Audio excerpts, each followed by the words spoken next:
Gift Biz Unwrapped, episode 231. My heart, my passion, my legacy is on how many people I can reach and touch. And of course, I'm going to be in turn blessed financially by that. Attention gifters, bakers, crafters, and makers. Pursuing your dream can be fun. Whether you have an established business or are looking to start one now, you are in the right place. This is Gift Biz Unwrapped, helping you turn your skill into a flourishing business. Join us for an episode packed full of invaluable guidance, resources, and the support you need to grow your gift biz. Here is your host, Gift Biz gal, Sue Monheit. Hi there, it's Sue, and welcome to this week's show.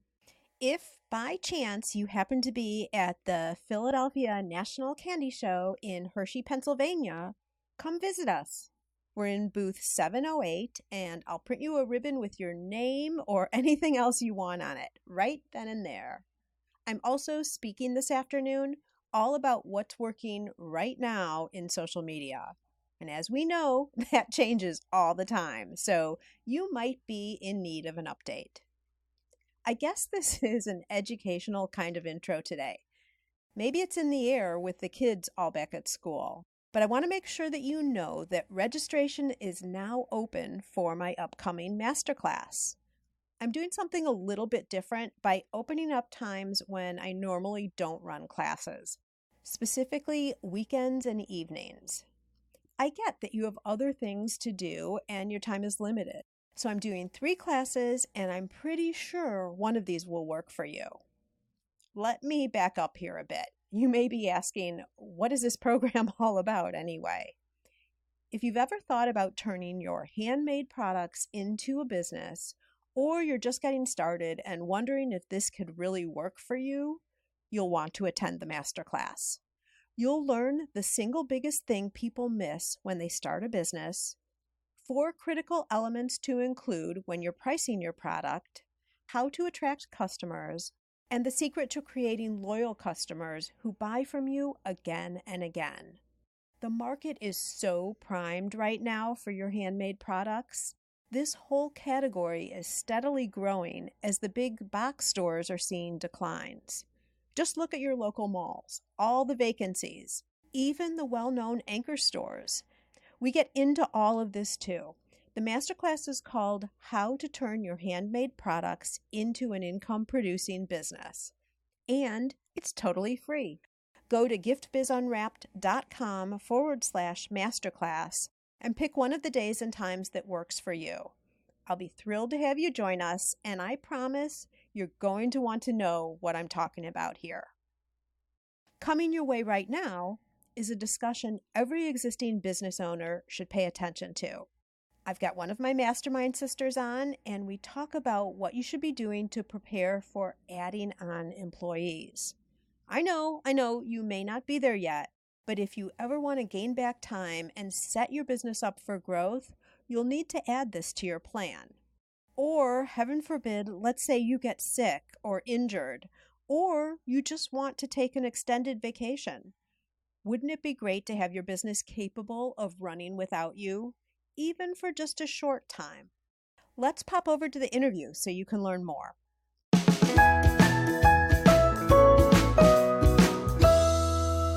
Today, it is my pleasure to introduce you to Natalie Gingrich.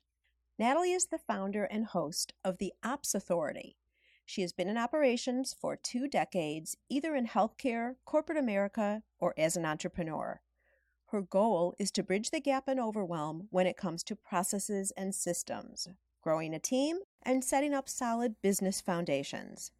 Natalie spent 15 years in corporate operations and leadership at a Fortune 150 company. Notice she's not telling us who.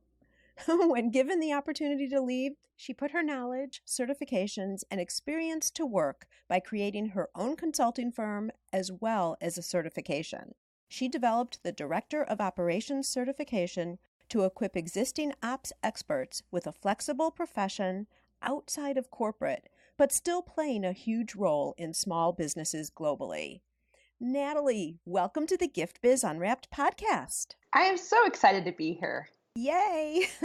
I'm so curious about how this conversation is going to go. But before we get started, I want to have you introduce yourself in what's become a traditional way, and that is sharing who you are by way of a motivational candle. So if you were to describe yourself, Natalie, by color and by quote, what would your motivational candle look like? So I would have to choose the color purple, any color purple, like everything from lilac all the way to like magenta. Like that is my jam. It has always brought me so much joy. And of course, the color purple is royal. And I feel like I have always not necessarily seen myself as royalty. So let's be clear there. But I've always felt like a distinction of the knowledge that I've been gifted and just equipped to share that. So I love the color purple for so many reasons, but the symbolic reasons for sure. And the quote that it would have on there is, let's do big things while leaving a legacy. It just means everything to me. And I'm so glad that you go over this question because it really made me stop and review and visualize what that candle would look like as I'm sitting here at my desk burning a candle. You aren't. Really? I am every day. Oh, I'm so jealous. Well, that's why I like you so much. You love candles like I do. I actually have 4 on this desk right now. I was trying to decide this morning which one I was going to burn. Okay, so you have to send a picture of that to me. When you say, let's do big things while leaving a legacy, are you talking about how they leave the legacy? Because the first thing I thought of is sometimes people leave a legacy, but they leave a big mess behind them too. Like they'll step on people or it feels disingenuous or something like that. So are you comparing how the message is sent and how it's received along with the big things that you're doing? I feel like we, especially as females, will waste a lot of our hearts by not going after the things that we really aspire to do. So we kind of squash them and minimize them, and maybe we never take that leap. And it doesn't have to be from a profession perspective, but in all areas of our lives. And so when I say let's do big things, I mean just having the courage to just take that step forward, to take the leap in whatever it is. If it's buying a new home, if it's creating a new product, whatever that may be, going on that amazing adventure you've always dreamt of. Let's figure out a way to do it and let's make it happen. And then leaving a legacy is the result of that, right? Absolutely. So I have to be really honest with you, Natalie. When we met, I don't know, about a year and a half or so now, about a year and a half ago, I guess. Even though in my corporate world, I was often on production floors, lots of operations, processes, etc., I don't really think I understood what operations meant for businesses like ours. So to ground me and all of our listeners, can you share with us a little bit what your definitions of ops is for us? Absolutely. So when I talk about operations, think about your business as having 2 different sides. So you have what I call the front of the house or the front office and the back of the house. So everything that you would see. So imagine your customer is going to purchase something from you. We, as the customer, only see the front office. So we see the graphics. We have the opportunity to purchase. It's what we visually see as a consumer. But the back office is all of the operational pieces. So this is all of that technology that goes into putting that one product on a website, or all of the things that happen to be an exhibitor at a show. The amount of projects and tasks that go into creating and executing something, all of that is going to be in the operations space. So some common areas that are in operations that may make this a little bit more clear for you are a lot of the technology. It will be the financials. I know that this is not glamorous. Definitely. All of the efficiencies and the processes and the systems that you're going to need to scale your business. And those are not the first things that you think about when you walk into business. You often think about getting your product on the shelf. And so this back office and the operations piece are going to be helpful with strategizing the ways to make that easier, more automated, etc. Beautiful. So tell me how this became an interest to you and why you decided or how you chose to take this on as the focal point for your career. It is so wild, but even as I look back over my life, I have always had this as a part of me. And of course, at the age, in my childhood, I had no idea that this was a value, that this was going to be something that I would use over and over and for the rest of my life, and much less make a profession out of it. But I have always had the knack for making lists, for organizing, for leading. And as I went through college and got my multiple degrees that I'm not using today, I have always been able to connect the dots back to what I now call operations. But it was really a systematized personality. And we can look through all the personality types, et cetera. But this was the gift that I have always had and leveraged. And I really can remember it all the way back to being 6 and 8 years old. List maker, leading organizations, driving for results, and being able to tie a big vision that I have and breaking it down into small pieces, ultimately so that we could attain the goal that we had set forward. So I'm re-looking at your bio, and healthcare, corporate America, all these big organizations that have multiple departments underneath them, lots of employees. Of course, they would need these systems and processes to run their businesses efficiently. And now I guess I'm seeing and understanding why, even if you're a one-man show, this can become really valuable. Right. Let me take you on a little journey. When I went to undergraduate for nursing as well as business, I know I was like most people between the ages of 18 and 21, had no idea what I really wanted to do when I grew up. I actually could see you in nursing, by the way, because you're always caring about people around you. And, I know we're going to hear it all throughout this interview, but you overlay that nice, calm, warm personality on top of operations, which can feel so rigid and strict.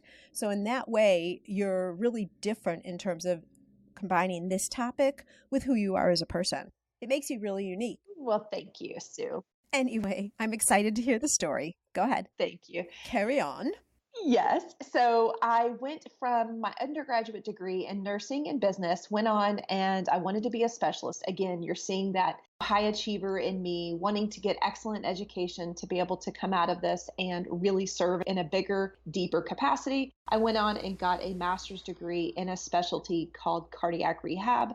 And I know this is wild because it feels different when you're listening to this, but I will connect the dots for you whenever I have wrapped up. But I went on to get a graduate degree, and in doing so, I came out with an advanced degree, being able to serve this particular, like a niche audience, if you will, as compared to business, and was really serving the gerontology world. We ended up moving. My husband had gone on to get his degree, and so we had taken some turns, and I was licensed in a couple different states to perform this. Well, of course, in every single one of those roles, I loved patient care. Like there is a super servant part of me that just always comes out, as you mentioned a second ago. But the patient care was so important, but also being able to consistently treat these patients in a way where they knew what to expect, and I could also train other people below me. So these are very much operational skill sets that were natural to me that of course I could not have seen at that time.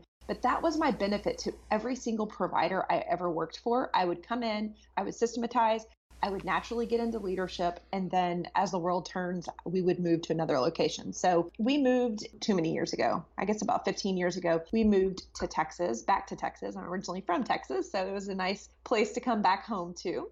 But when we moved to Texas, the Medicare rules were quite different. And so I was not able to serve in the field of cardiac rehab like I had before.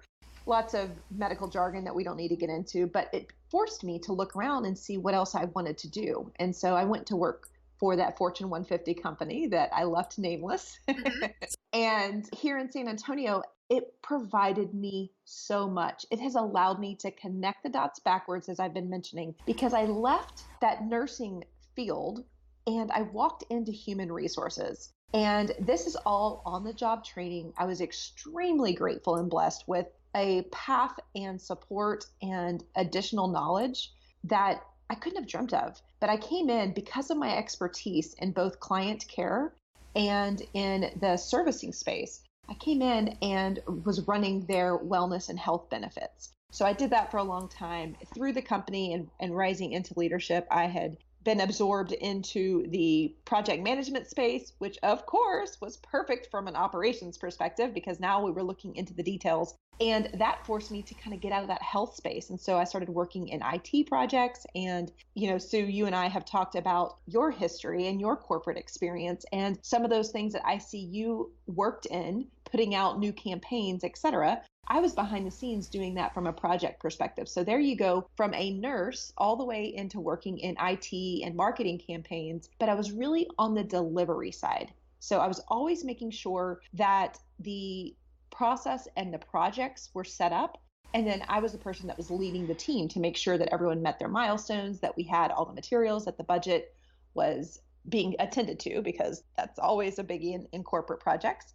And after I had worked in project management for a while, I was voluntold that I would be the chief of staff for our chief executive officer, so for our CEO. And it was a humongous role, as you may imagine. This company has 40,000 people, and this CEO was just an amazing gentleman, and I had a great opportunity to serve him. But what I really recognized at that point was what was happening to myself and my family. And so this is where that legacy, that part of the candle where legacy just keeps burning and burning and burning. I started to look at the commitment that I had to the business and the way I was showing up here in my own home with my children. And my children were getting bigger. And so it was a great opportunity. He had retired. When he left the company, it gave me the opportunity to leave or find another job within the company. And I just took a risk and I said, you know what, I'm going to go home and shuttle my kids around and not spend $30,000 a year on getting them to places because I couldn't be there as a corporate employee. And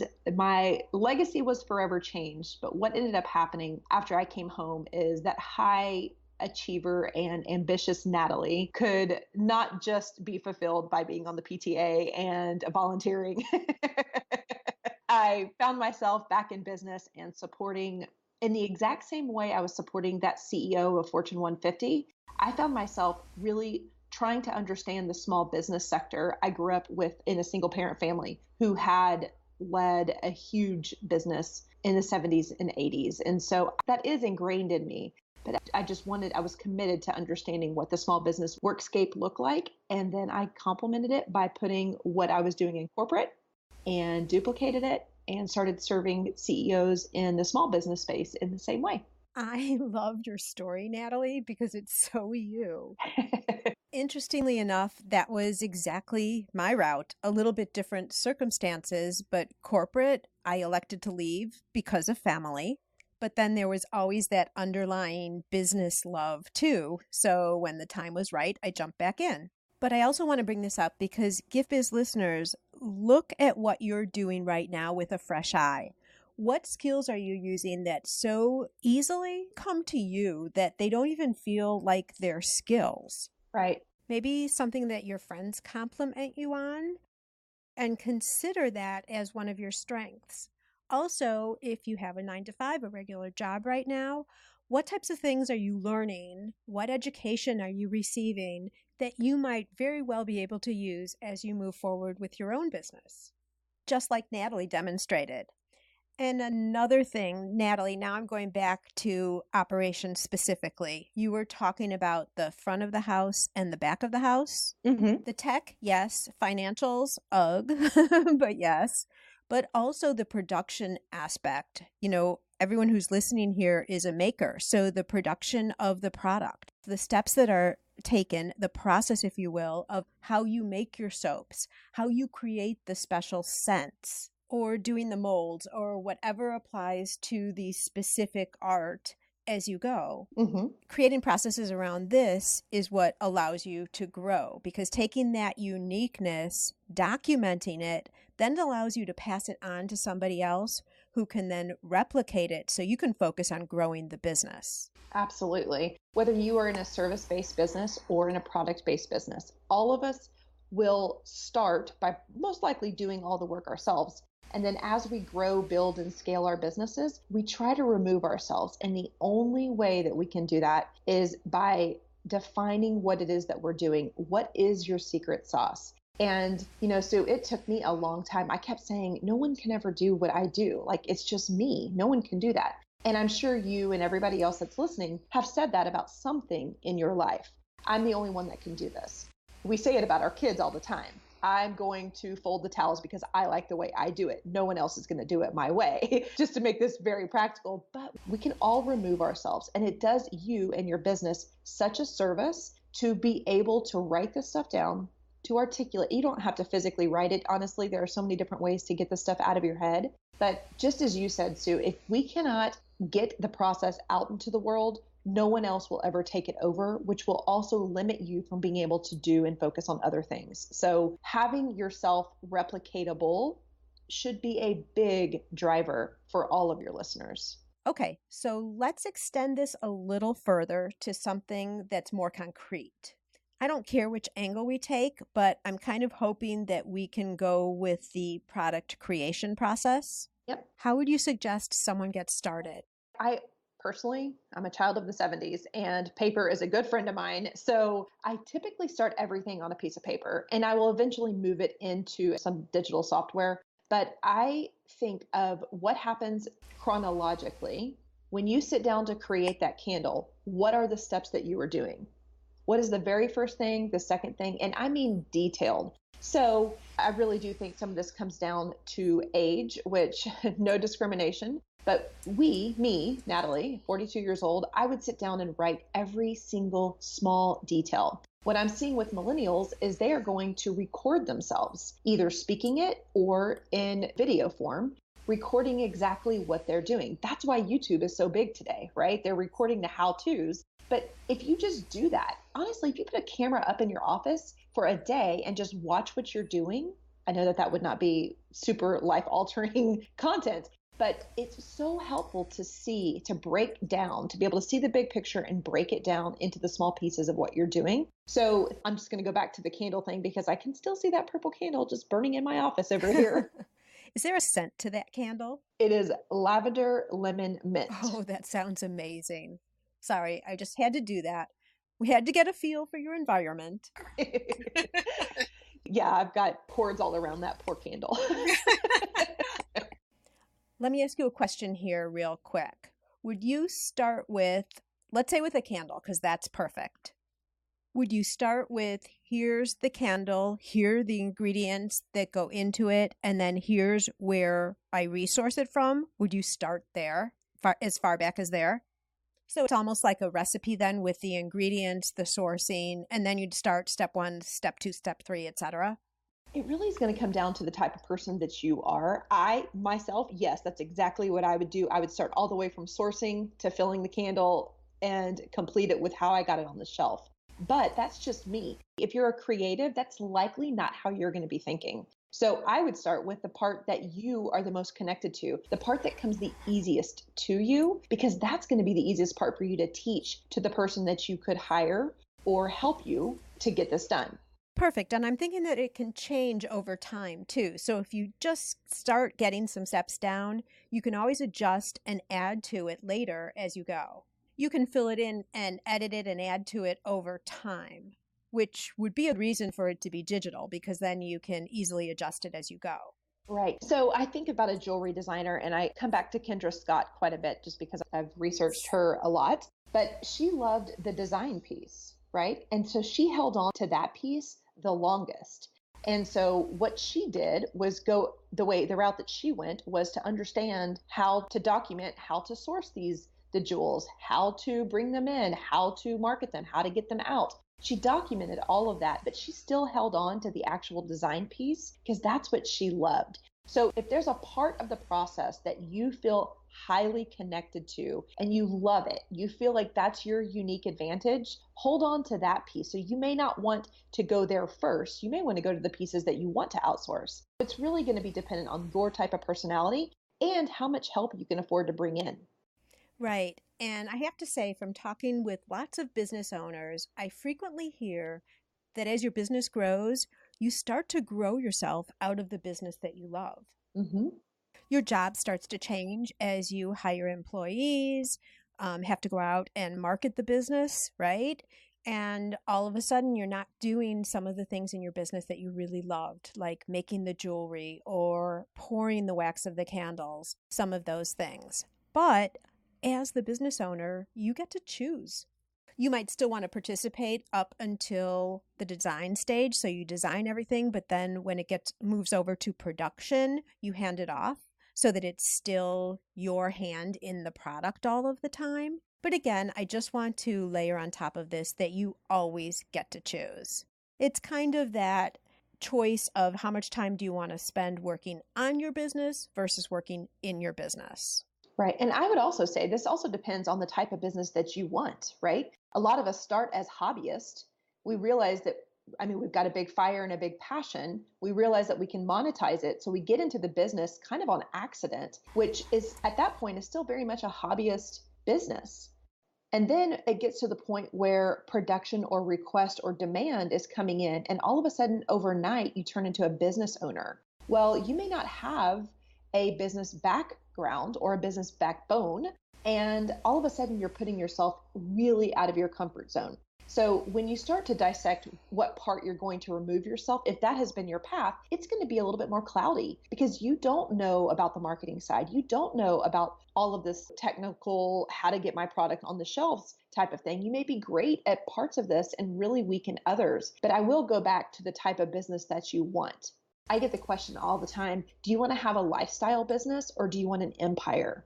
And I would ask yourself that. It's a challenging question because the high achiever in me is like, oh yeah, I want an empire. But me, Natalie, personally, have never been somebody who has been motivated by a 6-figure business or a 7-figure business or the numbers. Yes, numbers matter. And yes, I need to be able to contribute X amount of dollars to my family every month. But income is not as important to me as impact. And yes, I still need income. Like, I'm not saying that I'm doing this for free, but I'm doing this. My heart, my passion, my legacy is on how many people I can reach and touch. And of course, I'm going to be in turn blessed financially by that. But it really comes down to the type of business that you want to understand how much you want to get out of it, how many parts you want to continue to play, how many streams you want to hold on, how many of those processes that you are going to own.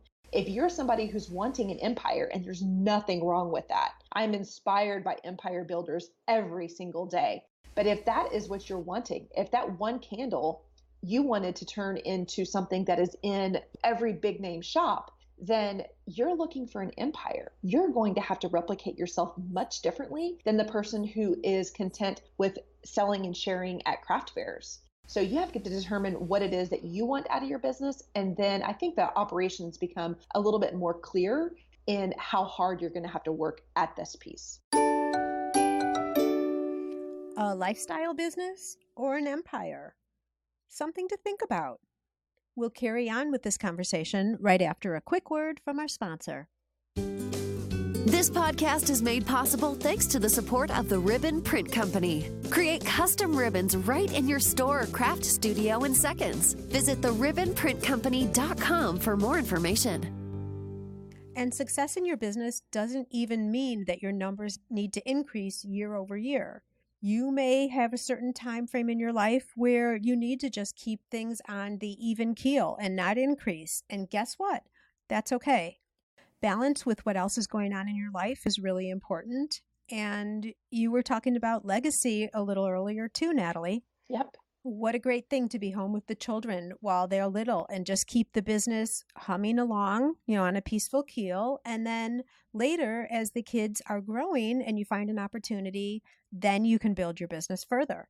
I just answered this question earlier. I had a Voxer. We use Voxer to communicate with some friends, and she was asking me about a legacy business or what kind of business I wanted. And I just said, you know what, right now, I can't think past a lifestyle business. I need a lifestyle/legacy business because I spend 17 hours a week in the car taking my children to activities. And so when they're gone in just 5 short years, I'm not going to have any kids at home. My goals are going to be, I know that they will be vastly different, but I'm not there yet. So I also know as a small business, I am not going to put the cart so far ahead of myself that because so much can change. I know it's going to change. And you know that you've been a great model for me in our friendship because you are ahead of me both in business and in family development. I'm watching all of you guys and I know you have more time to be on the road right now because you don't have young kids at home. And so who knows what the future holds, but I do know right now it is definitely based on a lifestyle business. Yeah, well, you know what? You can't put your kids on pause, That's right. but you can put your business on slow. Yes, listen to that, listeners. That is exactly right. And I will say, having one business that's pivoted into another and my whole business progression has been my baby. And it's been a big help when the kids started leaving the house, because that is a big turning point for sure. Yeah, I can see myself diving really deeply once even just one child goes off to college, and I can't even imagine both of them being off, but we're not that far away. It'll happen. And when it does, you and I will talk and everything will be Yes. fine. Yes. Okay, let's talk a little bit more about product creation because a couple of ideas came up as you were describing things. Talking about the different steps involved that you go through to create whatever it is that your product is. I'm thinking also about the time involved with going through each step. So, what are the time requirements for each step? Mm-hmm. And of course, you as the designer of your product will know best how long it takes and what appropriate requirements are for each step. The reason I'm saying that is twofold. One is just kind of a flat set statement, and the other one I think we can have some conversation around. Knowing how long it takes to make your product is going to help with the production part of your pricing. As makers, it's so easy to perfect that design just a little bit more, and that's 10 minutes. Or mess around with the bow a little bit or add a little bit more color in, and there goes another 10 minutes. So all of a sudden, you have wasted 20 minutes when, depending on your product, you might have been able to make a whole new piece. Or, even more importantly, maybe you could have made a call to a corporate account or done something to advance and grow your business instead of, kind of wasting a little bit more time making it perfect without necessarily an incrementally valuable result. Let's talk about this a little bit. Time into making your product versus time into developing and growing your business. Right. So we usually start our businesses, especially females, and I know that that's the majority of your audience, but we start our businesses most often out of an emotional need, a financial need, or we're just extremely passionate on the topic or the product. So it's easy to fall in love with the creation side of business. It's exciting, it's fun, it's an adventure. But like we were talking about, once you move from the hobby more into the business side where you want that income to continue to grow, you really do have to remove yourself from that product piece, which is going to be hard. I get it. I totally understand that. For me, your product side is like my relationship. I could sit and talk all day long to new people to help them. I mean, that's what I could do all day long.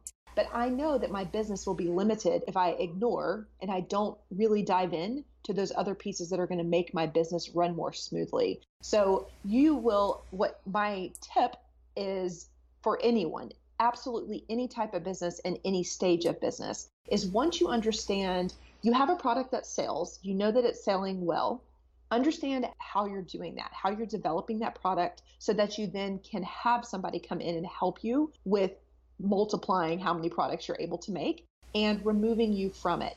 From here, I really want you and all of your listeners to think about the business strategy. And these sound like stuffy corporate words, but without a strategy, you don't have a direction. Without a direction, you go back to your default, right? You're not stretching, you're not growing, you're stuck in the candle making. You never move past that because that's easy. It becomes comfortable. So with a business strategy, it all starts with a vision. So where do you want this business to go? What we were talking about just 1 second ago with what kind of business do you want?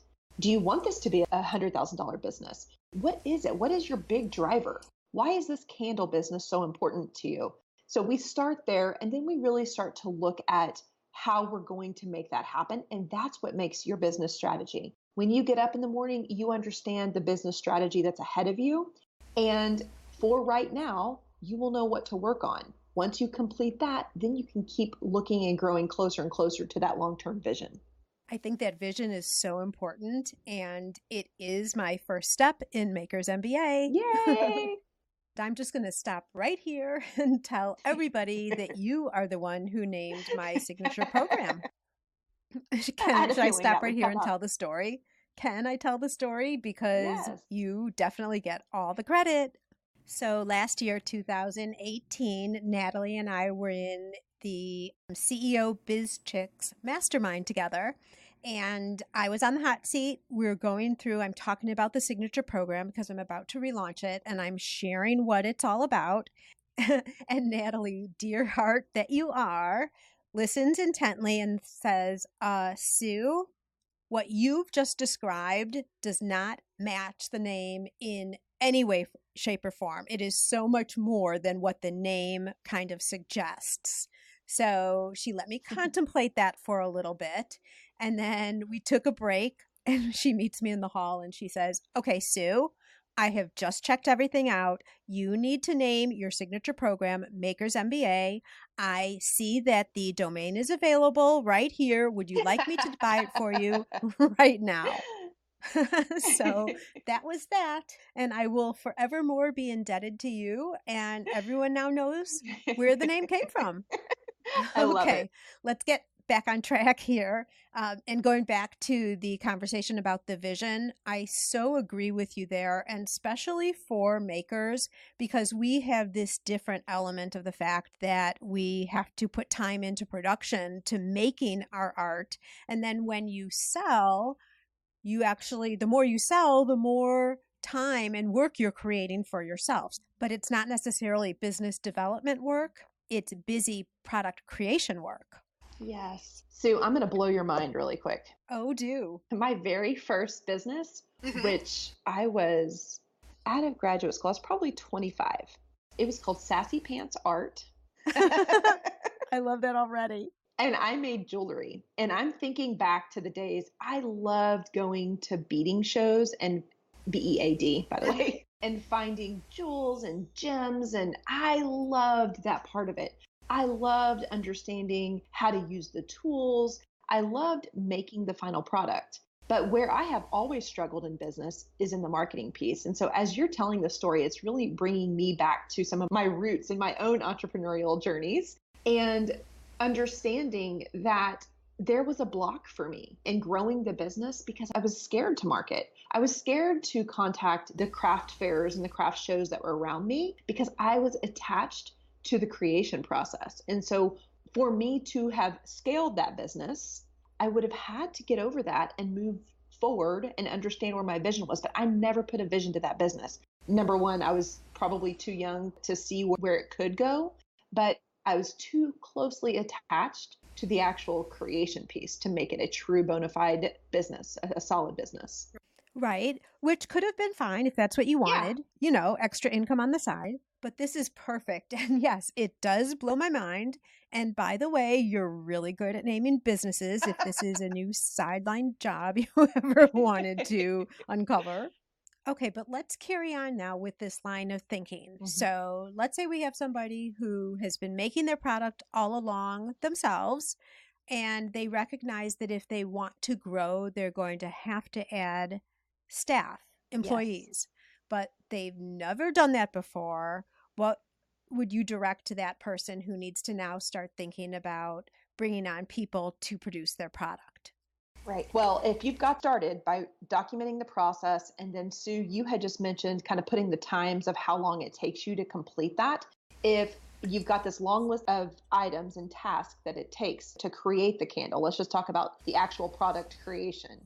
So you'll have this list of everything. If you know the timing that it takes you, you can double that for a new hire. So if you're hiring someone to come in to do what you were doing, some of the questions that I get often is, I don't know who to hire, I don't know how to hire, and I don't know how many hours or what to pay them. Like, it's such a big can of worms. But if you will do what Sue had just said about understanding how long it takes you personally to do this, to do the work that you're doing and you've become so good at right now, you can double the time. And that's kind of an easy equation to understand how much help you need for that one particular piece of the puzzle.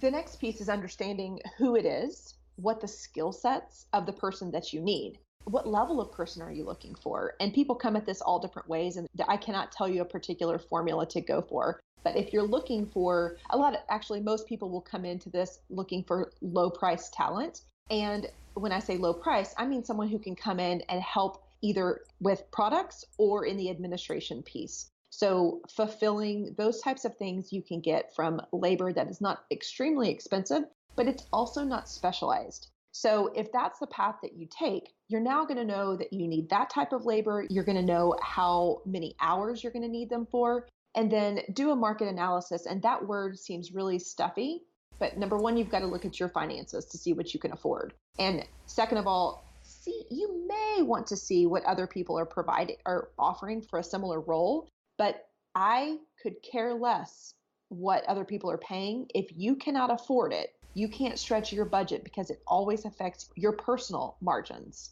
So I'm always telling people, don't overinvest in people despite your own success. Yeah, that makes sense. And there's another thing I'd like to interject in here as well, and that is you don't need to necessarily hire somebody to take over from the start to the completion of your product. Mm-hmm. If there's some time-intensive portion of the product, maybe it's involving prep, getting everything set up, or some very basic steps, you may hire somebody to do that, where those steps require less of a skill level, but you come back in and be the quote unquote finisher of the product. Mm-hmm. This allows you then to get back some time that you can use on growing the business. Some of the other things that employees just wouldn't be able to do, yet you'd still be involved with creation of your product, at least for a time being, as you start growing. Yep. And this goes back to the steps and the process.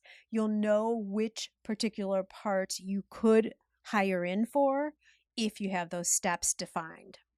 Yes. I mean, having the processes is number one. So if you have not grown a team and you aspire to grow and to have people come in and help you, I would highly encourage you to start documenting what it is that you do today. Something that came to mind as you were talking, Sue, I have taken what I do from a one-to-one client perspective, and I've documented this into 6 particular steps and paths. And what I have done is for those 6, I slowly, as I was growing my business, I slowly removed myself one by one by one. So you're absolutely right. I would be almost crazy, foolish, and broke if I would bring somebody in or several people to do all 6 of those steps at one time.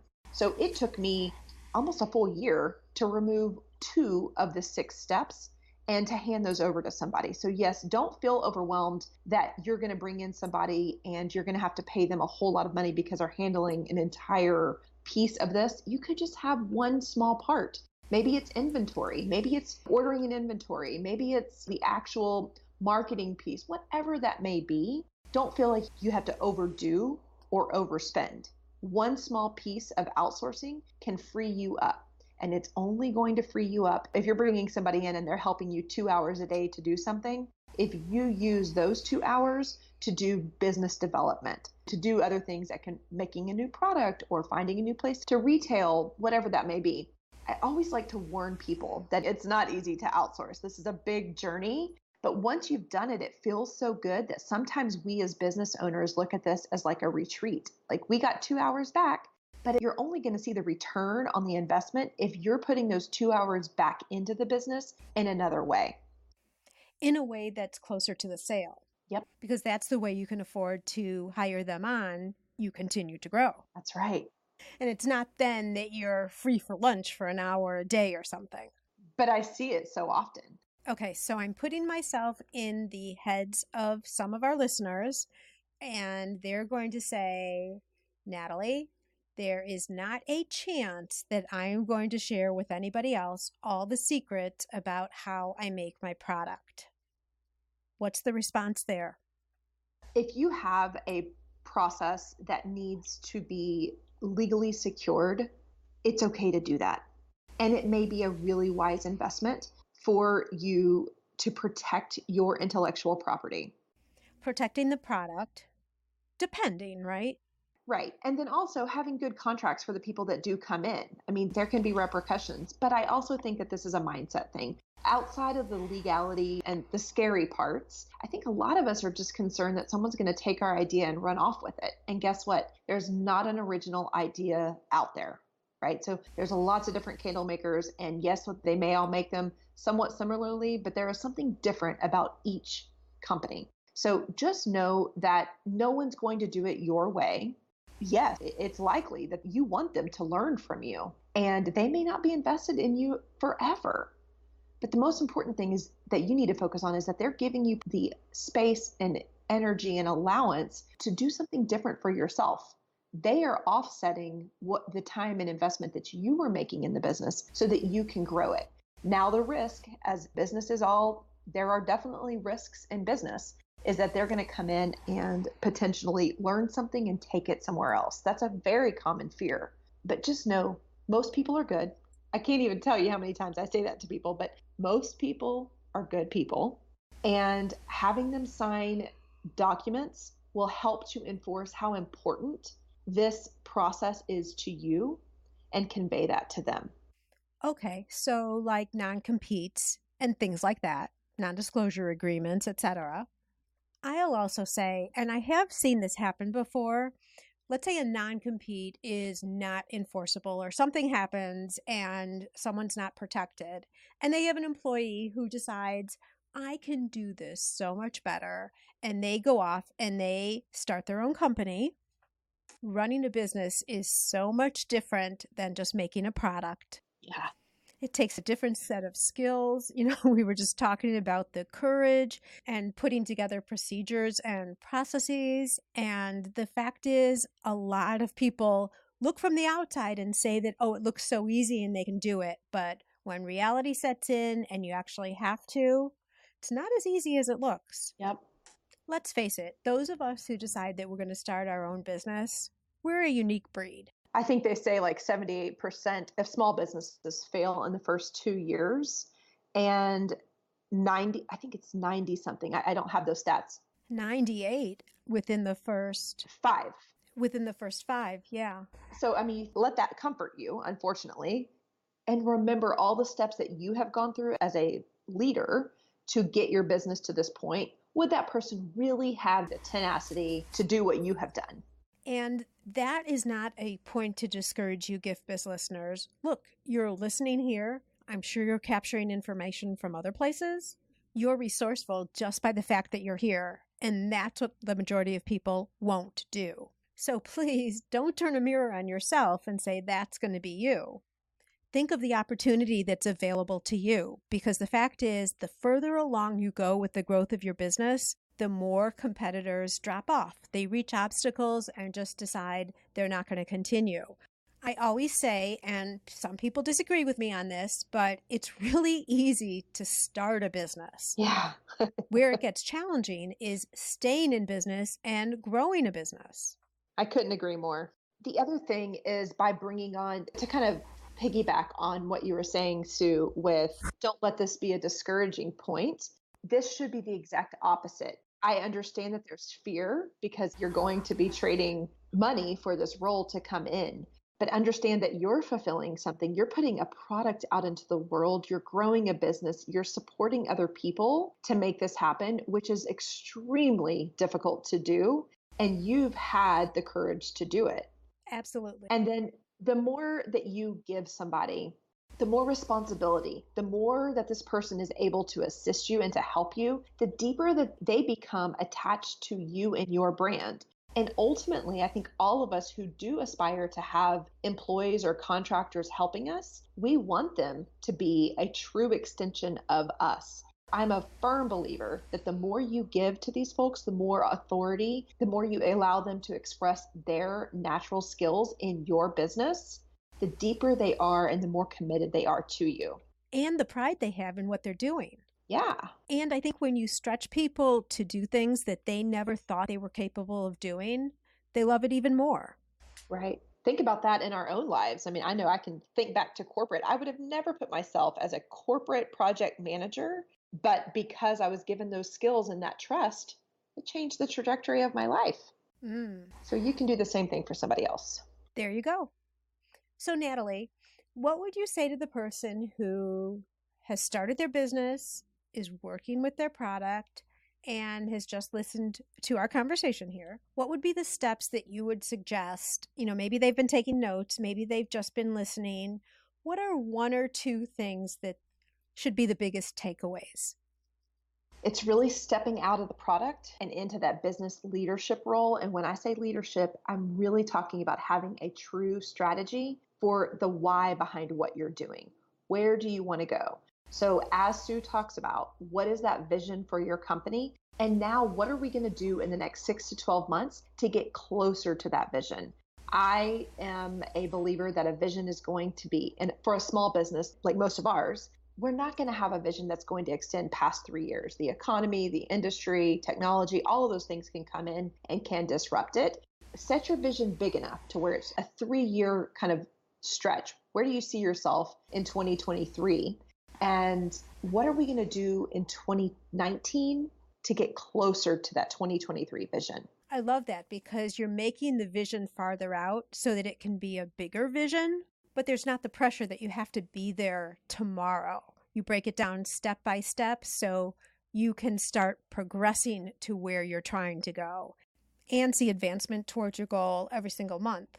Right. And that's the only way that we as individuals feel progress, right? So for someone like me who's not extremely money motivated, I love to see this. This gets me closer to where my heart wants to be versus where I physically am at today. And that's truly the way I look at it. I know it's very soft and fluffy, just so that I can share with you guys a true example. My vision for my company is by 2025, I will have certified 500 directors of operations on at least 4 continents. So it's specific.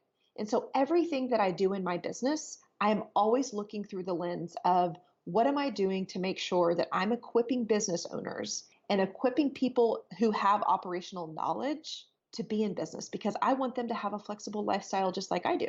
So it allows me to say no to things that pop up. It allows me to say yes to the right things, and having that vision, making sure that everything runs through that lens.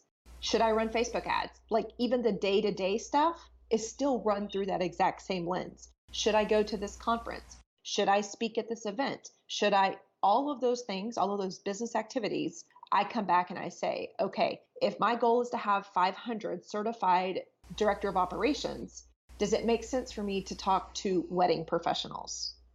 Because that's an offer that I had to go speak at. So it just helps me to stay in line, to stay in check, to make sure that I'm doing the right things. And if I can tie my daily activities to the vision that I want in 2025, then I know I'm going to make myself proud. I know that I'm going to keep marching forward and fulfilling that heart piece of why I'm doing what I'm doing. Oh my gosh, I love that example because you could be so busy by taking speaking engagements and training and all of that could ultimately bring you into an entirely different direction than where you are trying to go. In that case, you'll be really busy, you'll be dedicating a lot of time, but none of the actions that you're taking are actually bringing you to your goal. Right. And I just have to say, corporate Natalie, I love how concrete it is. 500 certifications, 4 continents. That's it. Yep. It took time to kind of come up with that number, but I'm super analytical. And so numbers do somewhat come naturally to me. But yeah, I love having that because you know what? It tells me how much marketing I need to do. It really helps me to reverse engineer by putting some numbers to this. It did allow me to do that. But it also could be having a product in Target, right? It doesn't have to be a number. It can be, where do you want this product to go in the next 3 to 5 years? What shelf do you want it to be on? Sure. That's a huge vision. I mean, the point is having the vision, not to just be doing a ton of work and not sure what road you're on.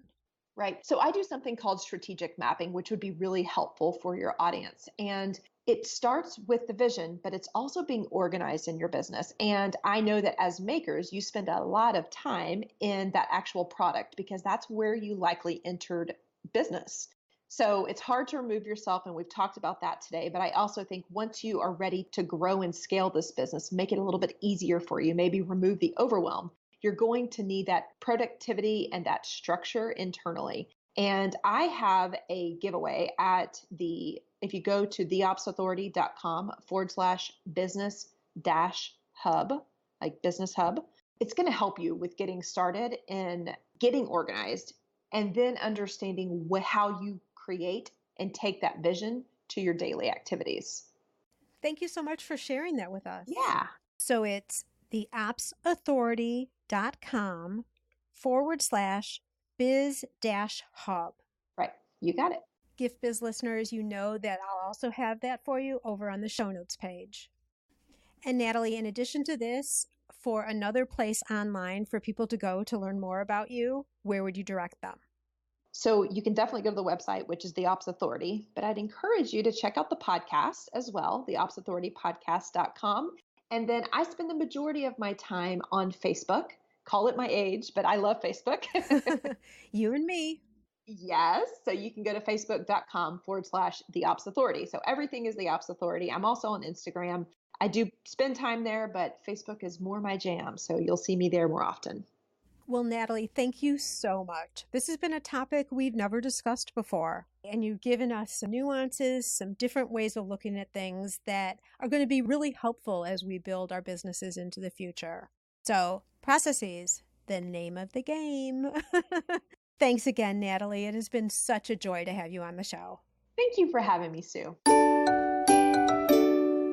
So, now you know all about processes and the important role that they can play within your business. We started documenting our procedures about a year ago or so, maybe a little bit more. We're not done yet, and every time we start something new, it's built into our system to capture the steps and the procedures. I have to say, it makes me so much more at ease to know these things are written down. It's also helped when I brought on a virtual assistant and as we bring in new people for order fulfillment or different things like that. The trick here is to actually get started. So why not think of one process you have that you can capture on paper? Momentum can really help here too, because once you've done one, the next one will come easier. As we say goodbye for this week, I want to remind you to go over and register for a spot in my masterclass. The link again is giftbizunwrapped.com/masterclass. Do it right now so you don't forget. And having said that, I'm looking forward to us being together again next week. Bye for now. After you listen to the show, if you like what you're hearing, make sure to jump over and subscribe to the show on Apple Podcasts. That way you'll automatically get the newest episodes when they go live. And thank you to those of you who have already left a rating and review. By subscribing, rating, and reviewing, you help to increase the visibility of Gift Biz Unwrapped. It's a great way to pay it forward to help others with their entrepreneurial journey as well.